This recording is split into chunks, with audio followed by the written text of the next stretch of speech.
Today, we are diving deep into the mind of one of Russia's most prolific and, frankly, disturbing serial killers. This is the story of a man who turned murder into a gruesome game, a real-life game of chess where human lives were nothing more than pawns. Let's get inside the head of the Chessboard Killer. And wow, right from the start, we have his own words. This single, chilling statement tells you almost everything you need to know. For Alexander Pichushkin, killing wasn't about rage or revenge. It was a basic need, as essential to him as food or water is to us. And this number? This is the key to his entire twisted mission. 64. He had a very specific, chillingly methodical goal: to kill one person for each of the 64 squares on a chessboard. This wasn't just random violence. It was a project. So let's start with that nickname the media gave him, the Chessboard Killer. It just perfectly captures his cold, calculating approach, doesn't it? He wasn't just committing murders. He was methodically filling up a scorecard, turning Moscow's largest park into his own personal game board.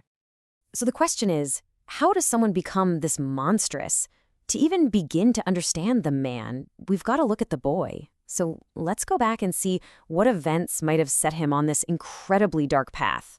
You know, one of the most unsettling parts of this story is the huge shift in his personality. Pichushkin wasn't born a monster. People who knew him said he was an initially sociable, pretty outgoing kid. But then something happened that just completely flipped a switch, twisting him into this angry, isolated young man. And this timeline, it's like watching a series of dominoes fall, one by one. It starts at age 4, when a swing hits him in the head, causing damage to his frontal cortex. That's the part of the brain that kind of regulates impulse and aggression. Later, his grandfather teaches him chess, which for a while seems like a healthy outlet. But when his grandfather dies, his only real positive influence, Pichushkin just loses his anchor. He turns to vodka, and at just 18 years old, he makes his first move on his real-life chessboard. Now, after that first kill, you'd think a spree would kick off right away. But instead, there was silence. For almost a decade. So let's look at how he spent that time, perfecting his so-called rules of the game, and how his tactics evolved from cautious to terrifyingly bold. He said this years later, looking back on that first murder in 1992. It was clearly a profound experience for him. But after killing his classmate, he stopped for 9 years. See, the police actually questioned him back then, but with no body and zero evidence, they had to let him go. That close call, plus the fact that Russia still had the death penalty, probably put his whole sick game on hold. When he finally started up again in 2001, his spree had 2 really distinct phases. In the first one, the sewers period, he was all about stealth. He'd lure homeless men into Bitsa Park, kill them, and then dump their bodies into the sewer system to hide all the evidence. But by 2005, that wasn't enough for him. He entered his open period. Now, he was killing people he knew, neighbors, co-workers, and leaving their bodies right out in the open, often with a vodka bottle shoved into the head wound. He didn't want to hide anymore. He wanted credit. He wanted the city to be terrified of him. But that desire for credit, that arrogance, that would become his fatal flaw. It all came crashing down with his final victim, the one murder that ended his game for good. His last victim was his co-worker, a woman named Marina Moskolyova.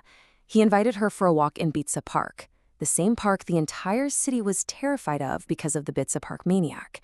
And she went. For Pichushkin, this was the ultimate gamble. He had to know that killing someone he knew would lead the police right to his doorstep. He did it anyway. And this just shows you how quickly his whole game unraveled. For the police, it was just this sudden cascade of evidence. Marina, maybe sensing something was wrong, left a note with his name on it. That led them to a metro ticket in her pocket, which in turn led them to CCTV footage of the 2 of them together. The trail was now crystal clear. It led straight to his apartment and to his gruesome scorecard, the chessboard, with 61 of its squares already marked off. But getting caught wasn't the end of the story, not even close. In fact, it just opened up a new, really bizarre chapter. Let's look at his conviction, his imprisonment, and the puzzling new claims he's making from behind bars. So, in 2007, Pichushkin was convicted of 49 murders and 3 attempted murders, even though he kept insisting the real number was over 60. He was sentenced to life and sent to one of the absolute harshest prisons on Earth, the Polar Owl Penal Colony, deep inside the Arctic Circle, where he spends 23 hours a day in solitary confinement. And then, after nearly 2 decades of silence, this happens. From the depths of one of the world's most isolated prisons, Pichushkin announces he's ready to confess to 11 more killings. Just when everyone had forgotten about him, he puts himself right back in the headlines. And this, of course, raises the central question, why? I mean, think about it. He's already serving a life sentence in a place he is never, ever going to leave. He has nothing to gain, legally speaking. So what is the psychological game he's playing now? So what's going on in his head? Well, forensic psychologists point to a few possibilities.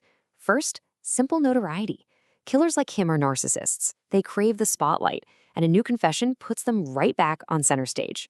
Second, it's about power. A new confession could mean a temporary transfer back to Moscow for questioning, a small vacation from a brutal Arctic prison. And finally, there's the really chilling possibility of compulsion. For a man like Pichushkin, the game isn't over until every single square is filled. And this quote from his trial, it says it all. This was never just about killing. It was about having the ultimate power. In his mind, he wasn't a criminal. He was a deity, deciding who lived and who died. This God complex is the engine that has been driving his entire life, both inside and outside of prison. So ultimately, we're left with this haunting question. Is this new confession a genuine attempt to bring some kind of closure to grieving families? Or is it simply the chessboard killer, isolated and forgotten, making one last desperate move to prove to the world that he's still in control of the game?